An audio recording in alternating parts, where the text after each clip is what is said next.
ನಮಸ್ತೆ ವೀಕ್ಷಕರೇ, ನಾನು ಈ ದಿವಸ ನಿಮಗೆ ಅಂಟಿನುಂಡೆ ಮಾಡೋದು ಹೇಗೆ ಅಂತೇಳಿ ಹೇಳ್ಕೊಡ್ತೀನಿ. ಈ ಅಂಟಿನುಂಡೆ ಅನ್ನೋದೊಂದು wholesome food. It is balanced diet ಅಂತ ನಾವು ಕರಿಬಹುದು.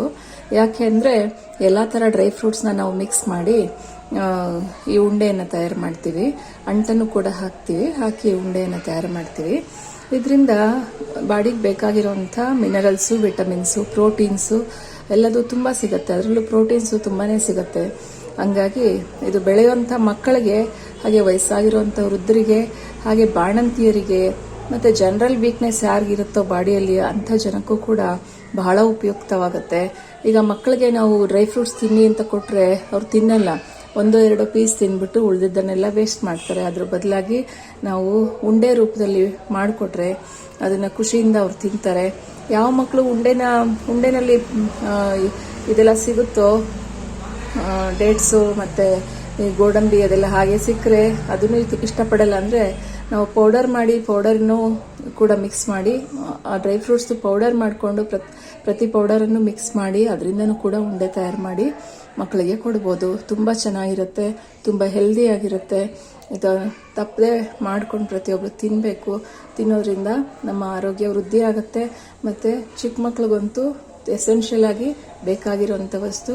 ಹಾಗೆ ವಯಸ್ಸಾಗಿರೋ ವೃದ್ಧರಿಗೂ ಕೂಡ ದೀರ್ಘ ಬದುಕು ನಡೆಸಬೇಕು ಅಂದರೆ ಅಂಥವ್ರಿಗೂ ಕೂಡ ಬೇಕಾಗತ್ತೆ. ಸೊ ಹಾಗಾಗಿ ನಾನು ಈ ದಿವಸ ನಿಮಗೆ ಅಂಟಿನ ಉಂಡೆಯನ್ನು ಮಾಡಿ ತೋರಿಸ್ತಾ ಇದ್ದೀನಿ ವೀಕ್ಷಕರೇ.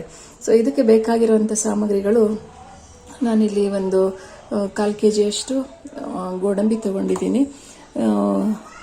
ಇಲ್ಲಿ ಒಂದು 1/4 kg ಒಣ ಉತ್ತುತ್ತೆಯನ್ನು ತಗೊಂಡು ಅದನ್ನು ಪುಡಿ ಮಾಡಿದ್ದೀನಿ. ಹಾಗೆ ಇಲ್ಲಿ ಬಾದಾಮಿಯನ್ನು ತಗೊಂಡಿದ್ದೀನಿ, ಅದನ್ನು ಕೂಡ ಸಣ್ಣ ಪೀಸ್ ಮಾಡ್ಕೊಂಡಿದ್ದೀನಿ. ಮತ್ತು ದ್ರಾಕ್ಷಿಯನ್ನು ತಗೊಂಡಿದ್ದೀನಿ. ಹಾಗೆ ತುಪ್ಪವನ್ನು ಒಂದು 1/4 kg ತುಪ್ಪವನ್ನು ತೆಗೆದಿಟ್ಕೊಂಡಿದ್ದೀನಿ. ಹಾಗೆ ಪಿಸ್ತಾವನ್ನು ಕೂಡ ತಗೊಂಡಿದ್ದೀನಿ.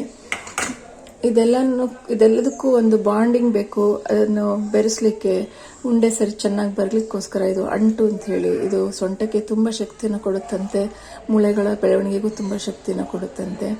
ಇದು ಅಂಟು ಅಂದರೆ ಬೇರೆ ಏನಿಲ್ಲ, ನ್ಯಾಚುರಲ್ ಆಗಿ ಪ್ರಕೃತಿಯಿಂದ ಮರಗಳಲ್ಲಿ ಸಿಗುವಂಥ ಅಂಟು, ಮರಗಳಿಂದ ಬರ್ತಿರುತ್ತಲ್ಲ ಅಂಥ ಅಂಟು ಇದು. ಈ ಅಂಟನ್ನು ಈ ಅಂಟುಂಡೆ ಮಾಡಲಿಕ್ಕೆ ಬಳಸ್ತಾರೆ. ಈ ಅಂಟಿನಿಂದನೇ ಈ ಉಂಡೆಗೆ ಅಂಟುಂಡೆ ಅಂತ ಹೆಸರು ಬಂದಿದೆ ವೀಕ್ಷಕರೇ. ಜೊತೆಗೆ ಇದಕ್ಕೆ ಘಮ ಪರಿಮಳ ಬರೋಕ್ಕೋಸ್ಕರ ಇದಕ್ಕೆ ಏಲಕ್ಕಿ ಕಾಯನ್ನು ಕೂಡ ತಗೊಂಡಿದ್ದೀನಿ. ಸೊ ಇಷ್ಟು ಪದಾರ್ಥಗಳನ್ನು ನಾನು ತುಪ್ಪದಲ್ಲಿ ಹುರಿದು, ನಂತರ ಈ ಬೆಲ್ಲವನ್ನು, ಇಲ್ಲಿ ಒಂದು 1/2 kg ಬೆಲ್ಲ ಇದೆ. ಇಷ್ಟೊಂದು ಬೇಕಾಗಲ್ಲ, ಆದರೆ ಬೆಲ್ಲದ ಪಾಕ ಮಾಡ್ಕೊಂಡ್ಮೇಲೆ ಅದನ್ನು ಬೇರೆದಕ್ಕೂ ನಾವು ಬಳಸ್ಕೋಬೋದು. ಹಾಗಾಗಿ ಈ ಬೆಲ್ಲವನ್ನು ಹಾಕಿ ಬೆಲ್ಲದ ಪಾಕವನ್ನು ನಾನು ತಯಾರಿ ಮಾಡ್ಕೋತೀನಿ. ಸೊ ಬೆಲ್ಲದ ಪಾಕ ಹಾಕಿ ಎಲ್ಲ ವಸ್ತುಗಳನ್ನು ಬೆರೆಸಿ ಉಂಡೆಯನ್ನು ಕಟ್ಟಿ ಅದನ್ನು ನಮ್ಮ ಮನೆ ಮಕ್ಕಳಿಗೆ ಕೊಟ್ಟರೆ ತುಂಬ ಚೆನ್ನಾಗಿ ಸವಿಯುತ್ತಾ ಅವರು ಬೆಳೀತಾರೆ. ಬೌದ್ಧಿಕ ಮಟ್ಟನೂ ಜಾಸ್ತಿ ಆಗುತ್ತೆ, ದೈಹಿಕ ಗುಣಮಟ್ಟನೂ ಕೂಡ ಇಂಪ್ರೂವ್ ಆಗುತ್ತೆ. ಮಕ್ಕಳಿಗೆ ಈ ಉಂಡೆ ಕೊಡೋದ್ರಿಂದ, ಹಾಗೆ ವಯಸ್ಸಾದವ್ರಿಗೆ ಉಂಡೆ ಕೊಡೋದ್ರಿಂದ, ಬಾಣಂತಿಯರಿಗೆ ಉಂಡೆ ಕೊಡೋದ್ರಿಂದ ಆರೋಗ್ಯ ಚೆನ್ನಾಗಿ ಸುಧಾರಿಸುತ್ತೆ ವೀಕ್ಷಕರೇ. ಈಗ ಹೇಗೆ ಮಾಡೋದು ಅಂತ ನಾನು ನಿಮಗೆ ತೋರಿಸ್ತೀನಿ. ಈಗ ನಾನು ಈ ಬೆಲ್ಲವನ್ನು ಒಂದು ಪಾತ್ರೆಯಲ್ಲಿ ತಗೊಂಡು ಬೆಲ್ಲ ಮುಳುಗೋ ಅಷ್ಟು ನೀರನ್ನು ಮಾತ್ರ ಅದಕ್ಕೆ ಹಾಕ್ತೀನಿ.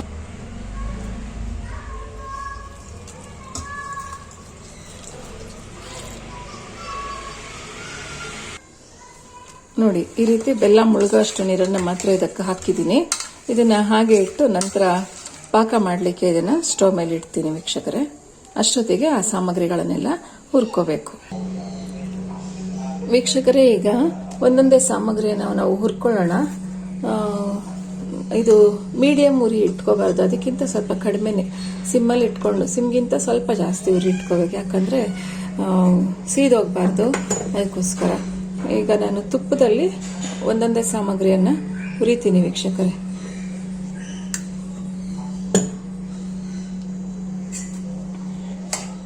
ಹಾಗೆ ಈ ಬೆಲ್ಲದ ಪಾಕ ಮಾಡ್ಕೊಳ್ಳೋಕೆ, ಬೆಲ್ಲದ ಪಾಕ ಸರಿಯಾಗಿ ಮಾಡ್ಕೊಳ್ಳೋಕೆ ಬರಲ್ಲ ಅಂತ ಅನ್ನೋರು ಬೆಲ್ಲನ ಪುಡಿ ಮಾಡಿಬಿಟ್ಟು ಆ ಹುರಿದಿರೋ ಸಾಮಗ್ರಿ ಒಳಗಡೆ ಹಾಕಿ ಚೆನ್ನಾಗಿ ಕಲಿಸ್ಬಿಟ್ಟು ಆ ರೀತಿನೂ ಕಟ್ಟಿಡ್ಬೋದು. ತುಪ್ಪ ಹಾಕ್ಕೊಂಡು ಉಂಡೆ ಕಟ್ಟಿ ಇಡ್ಬೋದು.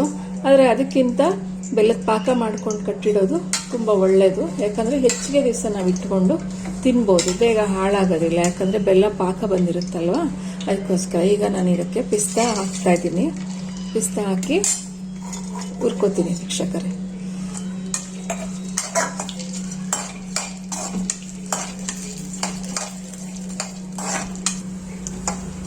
ಈಗ ಇದು ಹುರಿದಾಗಿದೆ ವೀಕ್ಷಕರೇ. ಇದನ್ನ ಒಂದು ಪಾತ್ರೆನಲ್ಲಿ ಹಾಕೋತಾ ಇದ್ದೀನಿ.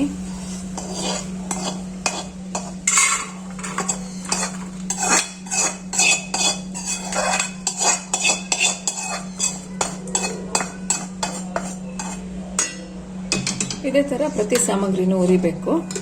ಈಗ ನೆಕ್ಸ್ಟ್ ಅಂಟನ್ನು ಉರಿತೀನಿ ವೀಕ್ಷಕರೇ. ಈ ಅಂಟಿಗೆ ಸ್ವಲ್ಪ ತುಪ್ಪ ಜಾಸ್ತಿ ಹಾಕೋಬೇಕಾಗತ್ತೆ. ಇದು ಹರಳುತ್ತೆ, ಅಂಟು ಉರಿವಾಗ ಹರಳುತ್ತೆ ವೀಕ್ಷಕರೇ. ಹರಳಿದ್ರೆ ಚೆನ್ನಾಗಿ ಬರುತ್ತೆ. ಹರಳದೆ ಹಂಗೆ ಹಾಕಿದ್ರೆ ಗಟ್ಟಿಯಾಗಿರುತ್ತೆ, ತಿನ್ನಕ್ಕೆ ಚೆನ್ನಾಗಿ ಅನ್ಸಲ್ಲ.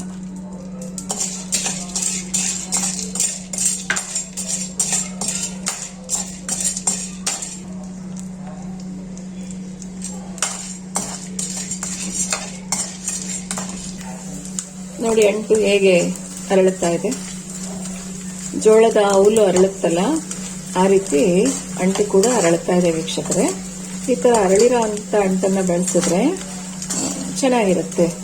ಅಂಟುಂಡೆ ತುಂಬಾ ಚೆನ್ನಾಗಿ ಬರುತ್ತೆ. ಏನಾದ್ರು ಅಳದೇ ಇರೋದನ್ನ ನಾವು ಬಳಸಿದ್ರೆ ಗಟ್ಟಿ ಹಾಗೆ ಸಿಗುತ್ತೆ, ತಿನ್ನುವಾಗ ಚೆನ್ನಾಗಿರಲ್ಲ. ಹಂಗಾಗಿ ಅಂಟು ಅರಳೋ ಹಾಗೆ ಉರಿಬೇಕು ವೀಕ್ಷಕರೇ. ನೋಡಿ ಎಷ್ಟು ಚೆನ್ನಾಗಿ ಅರಳುತ್ತೋ ಅಂಟು, ಕಾಣಿಸ್ತಿದ್ಯಾ? ಈ ರೀತಿ ಅರಳೋ ಹಾಗೆ ಅಂಟನ್ನು ಹುರ್ಕೋಬೇಕು ವೀಕ್ಷಕರು. ನೋಡಿ ಎಷ್ಟು ಚೆನ್ನಾಗಿ ಅರಳಿದೆ. ಪ್ರೆಸ್ ಮಾಡಿದ್ರೆ ಸಾಫ್ಟ್ ಆಗಿದೆ ನೋಡಿ. ಈ ತರ ಸಾಫ್ಟ್ ಆಗಿರೋ ಹಾಗೆ ಹುರ್ಕೋಬೇಕು. ಈಗ ನಾನು ಗೋಡಂಬಿಯನ್ನು ಹುರ್ಕೋತಾ ಇದ್ದೀನಿ ವೀಕ್ಷಕರೇ.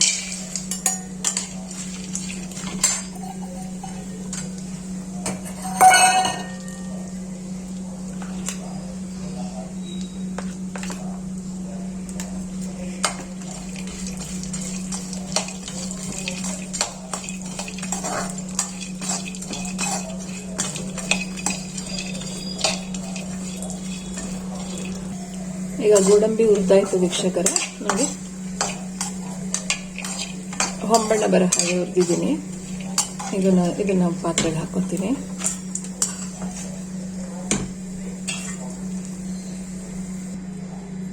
ಈಗ ಬಾದಾಮಿಯನ್ನು ಹುರ್ಕೋತಾ ಇದ್ದೀನಿ. ಇದಕ್ಕೂ ಒಂದು ಸ್ಪೂನ್ ತುಪ್ಪ ಹಾಕಿ ಹುರಿಯೋಣ.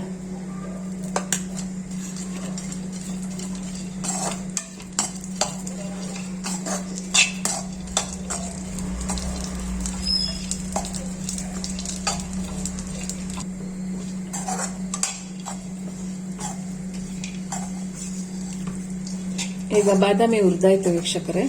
ಇದನ್ನ ತೆಗೆದು ನೆಕ್ಸ್ಟ್ ಉದ್ದುತ್ತೆಯನ್ನ ಹುರಿತೀನಿ. ಇದನ್ನು ಒಂದು ಪಾತ್ರೆಗೆ ಹಾಕೋತೀನಿ.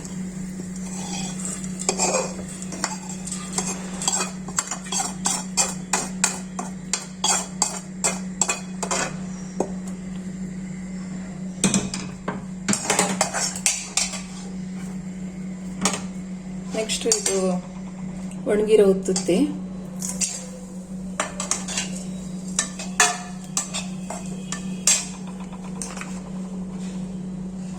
ಇದನ್ನು ತುಪ್ಪ ಹಾಕಿ ಹುರ್ಕೋತಾ ಇದ್ದೀನಿ.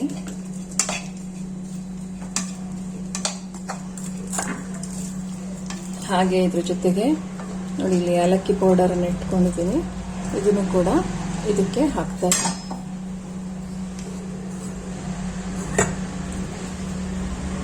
ಸಿಮ್ಮಲ್ಲಿ ಇಟ್ಕೊಂಡು ಇದನ್ನೆಲ್ಲ ಉರಿಬೇಕು ವೀಕ್ಷಕರೇ. ಜೋರಾಗಿ ಉರಿ ಇಟ್ಕೊಂಡು ಹುರಿದ್ರೆ ಇದು ಹಾಳಾಗುತ್ತೆ, ಸೀದ್ ಹೋಗುತ್ತೆ, ಅವಾಗ ರುಚಿ ಚೆನ್ನಾಗಿರಲ್ಲ. ಆದಷ್ಟು ಸಿಮ್ಮಲ್ಲಿ ಇಟ್ಕೊಂಡೇ ಉರಿಬೇಕು. ತುಪ್ಪ ಹಾಕಿನೇ ಉರಿಬೇಕು. ತುಪ್ಪ ಇಲ್ಲದೆ ಇರೋರು ರಿಫೈನ್ಡ್ ಆಯಿಲ್ ಅನ್ನು ಬಳಸ್ಬೋದು. ಗ್ರೌಂಡ್ ನಟ್ ಆಯಿಲ್ನ ಬಳಸಿದ್ರೆ ಹೆಚ್ಚಿಗೆ ದಿವಸ ಇಟ್ಟು ತಿನ್ನಕ್ಕಾಗಲ್ಲ. ಅದು ರಿಫೈನ್ಡ್ ಆಯಿಲ್ ಆದರೆ ಸ್ವಲ್ಪ ದಿವಸ ಇಡ್ಬೋದು. ಹಾಗಾಗಿ ಆದಷ್ಟು ತುಪ್ಪದಲ್ಲೇ ಮಾಡೋ ಪ್ರಯತ್ನವನ್ನು ಮಾಡಿ. ಎಲ್ಲ ಸಾಮಗ್ರಿಗಳನ್ನು ಒಟ್ಟಾಗಿ ಸೇರಿಸಿ ಇಟ್ಕೊಂಡ್ರೆ ತಕ್ಷಣ ಮಾಡಿ ಮಕ್ಳಿಗೆ ಕೊಡ್ಬೋದು. ಈ ಉತ್ತುತ್ತೆ ಅಲ್ಲಿ ಐರನ್ ತುಂಬ ಇರುತ್ತೆ. ಯಾರು ಅನಿಮಿಯಾದಿಂದ ಬಳಲ್ತಾ ಇರ್ತಾರೋ, ರಕ್ತಹೀನತೆಯಿಂದ ಬಳಲ್ತಾ ಇರ್ತಾರೋ ಅಂಥವ್ರಿಗಂತೂ ಇದು ರಾಮಬಾಣ. ಸೊ ದಿನ ಉತ್ತುತ್ತೆ ತಿನ್ನೋದ್ರಿಂದ ನಮ್ಮ ರಕ್ತ ವೃದ್ಧಿ ಆಗುತ್ತೆ. ಸೊ ಹಿಮೋಗ್ಲೋಬಿನ್ ಪರ್ಸೆಂಟೇಜ್ ಕೂಡ ಜಾಸ್ತಿ ಆಗುತ್ತೆ. ಹಾಗೆ ಬಾದಾಮಿ ತಿನ್ನೋದ್ರಿಂದ ಅದು ಪ್ರೋಟೀನ್ ರಿಚ್ ಇದೆ. ಪ್ರೋಟೀನ್ ರಿಚ್ ಇರೋದ್ರಿಂದ ಬಾದಾಮಿಯನ್ನು ಕೂಡ ನಾವು ದಿನ ತಿನ್ನಬೇಕು. ಅದರಲ್ಲೂ ಮಕ್ಕಳು ಜಾಸ್ತಿ ತಿನ್ನಬೇಕು, ದೊಡ್ಡವರು ಜಾಸ್ತಿ ತಿನ್ನಬಾರ್ದು. ದಿನಕ್ಕೆ 4ರಿಂದ 5 ಬಾದಾಮಿ ತಿಂದರೆ ಸಾಕು. ದೊಡ್ಡವರು ಜಾಸ್ತಿ ತಿಂದರೆ ಅದರಿಂದ ಫ್ಯಾಟ್ ಕಂಟೆಂಟ್ ಇನ್ಕ್ರೀಸ್ ಆಗುತ್ತೆ. ಕಡಿಮೆ ಪ್ರಮಾಣದಲ್ಲಿ ತಿಂದರೆ ವೆಯ್ಟ್ ಲಾಸ್ ಮಾಡ್ಕೋಬೋದು, ಹಾಗೆ ಎನರ್ಜೆಟಿಕ್ಕು ಹೌದು. ಈಗ ನಾನು ಇದಕ್ಕೆ ದ್ರಾಕ್ಷಿಯನ್ನು ಹಾಕ್ತಾ ಇದ್ದೀನಿ.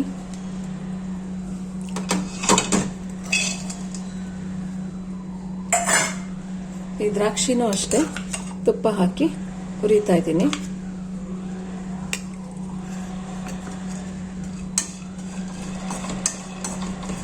ಕೆಲವರೆಲ್ಲ ತುಪ್ಪನೇ ಒಲೆ ಮೇಲಿಟ್ಟು ಅದರೊಳಗಡೆ ಈ ಪದಾರ್ಥಗಳನ್ನೆಲ್ಲ ಒಂದೊಂದಾಗಿ ಹಾಕಿ ತುಪ್ಪದಲ್ಲಿ ಕರೆದ್ಬಿಟ್ಟು ತೆಗಿತಾರೆ. ಆ ರೀತಿನೂ ಮಾಡಬಹುದು. ಆದರೆ ಜಾಸ್ತಿ ಹೀಟ್ ಕೊಡೋದ್ರಿಂದ ಸಿಮ್ಮಲ್ಲೇ ತುಪ್ಪ ಬೇಯೋದ್ರಿಂದ ಒಂದಷ್ಟು ಪರ್ಸೆಂಟೇಜ್ ತುಪ್ಪ ಎವಾಪರೇಟ್ ಆಗಿ ಹೊರಟೋಗುತ್ತೆ. ಸೊ ಅದನ್ನು ತಪ್ಸೋಕ್ಕೋಸ್ಕರ ಎಷ್ಟು ಬೇಕೋ ಅಷ್ಟು ತುಪ್ಪವನ್ನು ಮಾತ್ರ ಹಾಕ್ಕೊಂಡು ನಾವು ಈ ಡ್ರೈ ಫ್ರೂಟ್ಸನ್ನು ಹುರ್ಕೊಂಡ್ರೆ ಒಳ್ಳೆಯದು ಅಂತ ನನ್ನ ಭಾವನೆ. ನೋಡಿ, ದ್ರಾಕ್ಷಿಯನ್ನು ಹುರಿತಾ ಇದ್ದೀನಿ. ತುಂಬ ಜಾಸ್ತಿ ಹುರಿಬೇಕು ಅಂತ ಏನಿಲ್ಲ, ಯಾಕಂದ್ರೆ ಆಲ್ರೆಡಿ ಎಲ್ಲ ಡ್ರೈ ಆಗಿರೋಂಥ ಫ್ರೂಟ್ಸ್ ಆಗಿರೋದ್ರಿಂದ ಬೆಚ್ಚಗೆ ಮಾಡಿದ್ರೆ ಸಾಕಾಗುತ್ತೆ.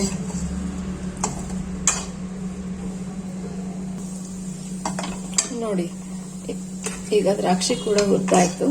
ಇದನ್ನು ಪಾತ್ರೆಯಲ್ಲಿ ಸೇರಿಸ್ಕೊತಾ ಇದ್ದೀನಿ.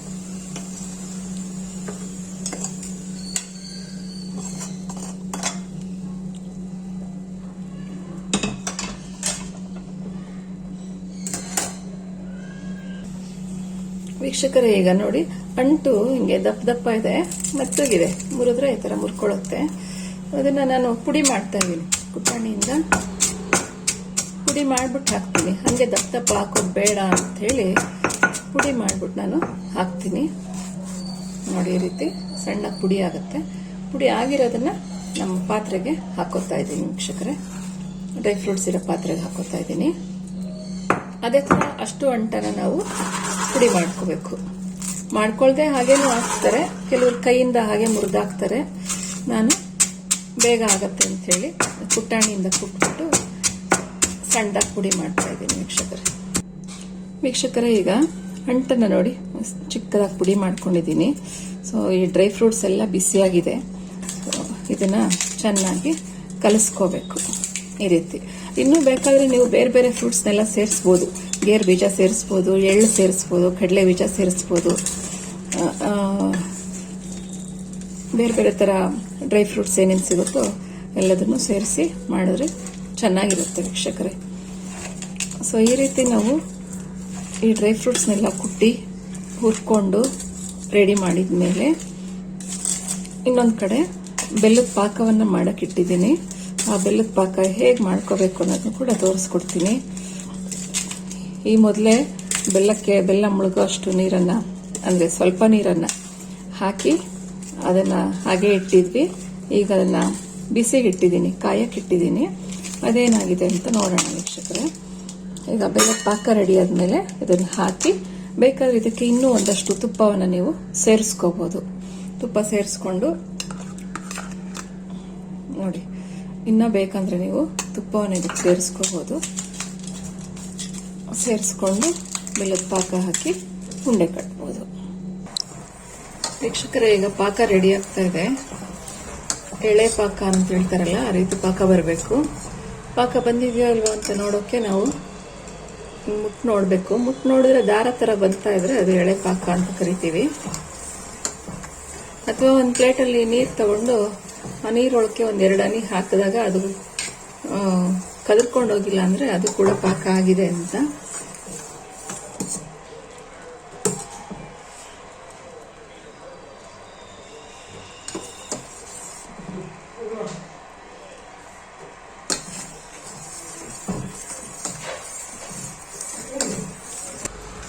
ಅಂಟುಂಡೆಗೆ ಗಸಗಸೆನೂ ಕೂಡ ಹಾಕಬೇಕು. ನಾನು ಅವಾಗಲೇ ಹಾಕೋದು ಮರ್ತೋಗಿದ್ದೆ. ಗಸಗಸೆನೂ ಹಾಕಿ ವೀಕ್ಷಕರೇ, ಚೆನ್ನಾಗಿರುತ್ತೆ. ವೀಕ್ಷಕರೇ, ಈಗ ಪಾಕ ರೆಡಿ ಇದೆ. ಪಾಕ ರೆಡಿ ಇದೆ ಅಂತ ಹೇಗೆ ಗೊತ್ತಾಗುತ್ತೆ ಅಂದರೆ, ನಾವು ಹಿಂಗೆ ತೆಗೆದಾಗ ದಾರ ಥರ ಹಿಂಗೆ ಬಂದರೆ, ಅಥವಾ ಒಂದು ಪ್ಲೇಟಲ್ಲಿ ನೀರು ತಗೊಂಡು ನೀರೊಳಗಡೆ ಒಂದೆರಡು ಡ್ರಾಪು ಹಾಕಿದ್ರೆ ಅದು ಹಾಗೆ ನಿಲ್ಲುತ್ತೆ ನೋಡಿ. ನೀರು ಆ ಕಡೆ ಈ ಕಡೆ ಜರುಗಿಸಿದ್ರು ಪಾಕ ಜರುಗೋದಿಲ್ಲ, ಹಾಗೆ ನಿಲ್ಲುತ್ತೆ. ಈಗ ಪಾಕ ಬಂದಿದೆ ವೀಕ್ಷಕರೇ. ಈ ಪಾಕನ ಉಪಯೋಗಿಸ್ಕೊಂಡು ನಾವು ಉಂಡೆಯನ್ನು ಕಟ್ಟೋಣ. ಈಗ ವೀಕ್ಷಕರೇ, ಪಾಕವನ್ನು ನಾನು ಇದಕ್ಕೆ ಹಾಕ್ತಾ ಇದ್ದೀನಿ. ಹಾಕಿ ಸ್ವಲ್ಪನೇ ಹಾಕ್ಕೊಂಡು ಮಿಕ್ಸ್ ಮಾಡ್ತಾ ಮಾಡ್ತಾ ಅದನ್ನು ಕಲಿಸ್ತೀನಿ, ಉಂಡೆ ಕಟ್ತೀನಿ. ಈಗ ಕೈಗೆ ಸ್ವಲ್ಪ ತುಪ್ಪವನ್ನು ಹಾಕ್ಕೊಂಡು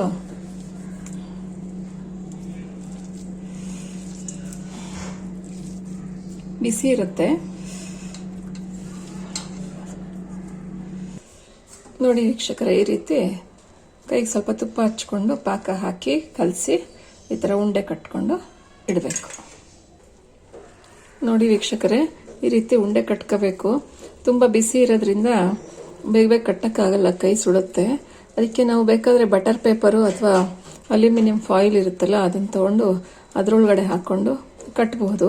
ಸ್ವಲ್ಪನೇ ಪಾಕ ಹಾಕ್ಕೊಂಡು ಒಂದೊಂದೇ ಉಂಡೆ ಕಟ್ಟಿ ಎತ್ತಿಟ್ಕೋಬಹುದು. ಅಷ್ಟು ಪಾಕ ಒಟ್ಟಿಗೆ ಸುರ್ಕೊಂಡು ಕಲಸಿ ಕಟ್ತೀವಿ ಅಂದರೆ ಆಗಲ್ಲ, ಯಾಕಂದರೆ ಪಾಕ ಗಟ್ಟಿಯಾಗಿ ಹೋಗ್ಬಿಡುತ್ತೆ. ಅದಕ್ಕೆ ಆದಷ್ಟು ಒಂದೊಂದು ಸ್ವಲ್ಪನೇ ಪಾಕವನ್ನು ಹಾಕ್ಕೊಂಡು ಕಟ್ಟಬೇಕು. ತುಂಬ ಬಿಸಿ ಇರುತ್ತೆ, ಕೈಗೆ ಸ್ವಲ್ಪ ತುಪ್ಪ ಹಚ್ಕೊಂಡು ಮಾಡಿ ವೀಕ್ಷಕರೇ. ನಾನು ಆವಾಗಲೇ ಕೊಬ್ಬರಿ ಹಾಕೋದನ್ನು ಮರ್ತುಬಿಟ್ಟೆ. ಸೊ ಇವಾಗ ಕೊಬ್ಬರಿನೂ ನೋಡಿ ನಾನು ತೊಗೊಂಡಿದ್ದೀನಿ. ಕೊಬ್ಬರಿನೂ ಹುರಿದ್ಬಿಟ್ಟು ಈ ಡ್ರೈ ಫ್ರೂಟ್ಸ್ಗೆ ಮಿಕ್ಸ್ ಮಾಡಿ ಹಾಕಿ ಉಂಡೆ ಕಟ್ಟಬೇಕು ವೀಕ್ಷಕರೇ. ಕೊಬ್ಬರಿಯನ್ನು ನೋಡಿ ವೀಕ್ಷಕರೇ, ಅದಕ್ಕೆ ಹುರ್ಕೊಂಡಿದ್ದೀನಿ ನಾನು. ಇದು ಸ್ವಲ್ಪ ಬಹುದು ಮಾಡಿದ್ರು ಕೂಡ ನಿಮಗೆ ಉಂಡೆ ಚೆನ್ನಾಗಿ ಬರುತ್ತೆ ವೀಕ್ಷಕರೇ. ಅಲ್ಯೂಮಿನಿಯಂ ಫಾಯಿಲ್ ಕೂಡ ಇದೆ ನನ್ನ ಹತ್ರ. ಸೊ ಫಾಯಿಲ್ ಒಳಗೂ ನಾವು ಹಾಕೋಬಹುದು. ಹಾಕ್ಕೊಂಡು ಈ ಥರ ಮಾಡಿ ಉಂಡೆ ಮಾಡಿ ಎರಡೇ ನಿಮಿಷ ಅಥವಾ ಒಂದೇ ನಿಮಿಷ ಬಿಟ್ಬಿಟ್ಟು ಆ ಉಂಡೆ ಓಪನ್ ಮಾಡಿದ್ರೆ ನಮಗೆ ಉಂಡೆ ಕಟ್ಕೊಳ್ಳೋಕ್ಕೆ ಸುಲಭ ಆಗುತ್ತೆ. ಯಾಕಂದರೆ ಇದರ ಟೆಂಪರೇಚರ್ ನೋಡಿ ಈ ರೀತಿ ಎಷ್ಟು ನೀಟಾಗಿ ಬಂತು. ಯಾಕಂದರೆ ಬಿಸಿ ಪಾಕ ಹಾಕಿದಾಗ ಕೈ ಕಟ್ಟಕ್ಕೆ ತುಂಬ ಕಷ್ಟ ಆಗುತ್ತೆ, ಬಿಸಿ ತುಂಬ ಸುಡ್ತಾ ಇರುತ್ತೆ. ಅದಕ್ಕೋಸ್ಕರ ಈ ರೀತಿ ಮಾಡಿ ಉಂಡೆಗಳನ್ನು ಮಾಡ್ಕೊಳ್ಳಿ ವೀಕ್ಷಕರೇ. ಈಗ ನಾನು ಮಾಡಿ ತೋರಿಸಿರೋಂಥ ವಿಡಿಯೋ ನಿಮಗೆ ಇಷ್ಟ ಆದರೆ ಲೈಕ್ ಮಾಡಿ, ಶೇರ್ ಮಾಡಿ, ಸಬ್ಸ್ಕ್ರೈಬ್ ಮಾಡಿ. ಸೊ ನಾನು ಮಾಡ್ತಿರೋ ವಿಡಿಯೋದಲ್ಲಿ ಏನಾದರೂ ತಪ್ಪುಗಳಾಗಿದ್ರೆ ದಯವಿಟ್ಟು ಕ್ಷಮಿಸಿ. ಮತ್ತೆ ಏನಾದರೂ ನಿಮಗೆ ಹೊಸ ರುಚಿ ಮಾಡಬೇಕು ಅಂತಿದ್ರೆ ದಯವಿಟ್ಟು ಕಾಮೆಂಟ್ ಬಾಕ್ಸಲ್ಲಿ ಹಾಕಿ ವೀಕ್ಷಕರೇ. ಧನ್ಯವಾದಗಳು.